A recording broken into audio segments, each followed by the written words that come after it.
ക്ഷമയെ പറ്റിയുള്ള ക്ലാസ് എടുത്തുന്നപ്പോൾ എനിക്ക് തോന്നി ചെറിയൊരു അപ്പക്കഷണത്തിൽ നല്ല കട്ടിയുണ്ട്. നല്ല കട്ടിയുള്ള ഒരു സാധനം എൻ്റെ ഒരു കൈപ്പത്തിയും കണ്ട് എൻ്റെ വായിലേക്ക് കൊണ്ടുവച്ച് തന്ന്. പക്ഷെ ഞാനതങ്ങ് തിന്നിറക്കി അല്പം കഴിഞ്ഞപ്പോൾ എൻ്റെ ശരീരം മൊത്തം അങ്ങ് തളർന്ന്.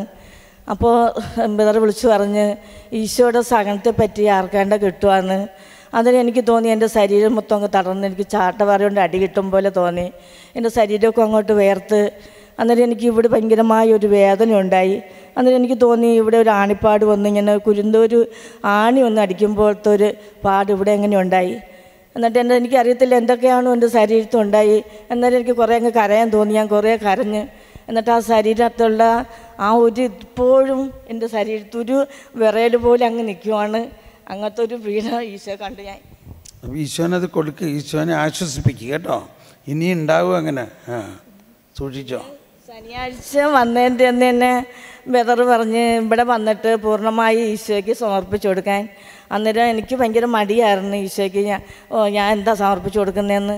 അന്നേരം ഞാൻ നോക്കിയപ്പോൾ ഇവിടേക്ക് എല്ലാ മനുഷ്യരുമായിട്ട് ഈ ആൾത്താരയിൽ വന്നിട്ട് ഈശോയ്ക്ക് സമർപ്പിച്ചു കൊടുക്കുകയാണ്. ലാസ്റ്റ് ഞാനും എണീറ്റ് വന്ന് ഇവിടെ വന്നിങ്ങനെ ഇങ്ങനെ കുമ്പിട്ട സമയത്ത് എൻ്റെ ശരീരമൊക്കെ തളർന്നിട്ട് ഞാൻ ഒരു ഐസ് കെട്ട പോലെ ആയിട്ട് എൻ്റെ ശരീരത്തുള്ള വെയിറ്റെല്ലാം അങ്ങ് മാറി. ഞാൻ പിന്നെ ഇവിടുന്ന് എണീറ്റ് പോകുമ്പോൾ ഒരു കുഞ്ഞു പിള്ളേരെ പോലെയാണ് ഞാൻ ഇവിടുന്ന് എണീറ്റ് പോയി ഒരു ഐസ് കെട്ടായിട്ട് അന്നേരം ഞാൻ മാറിയായിരുന്നു. Praise the Lord. അതാണ് ശവം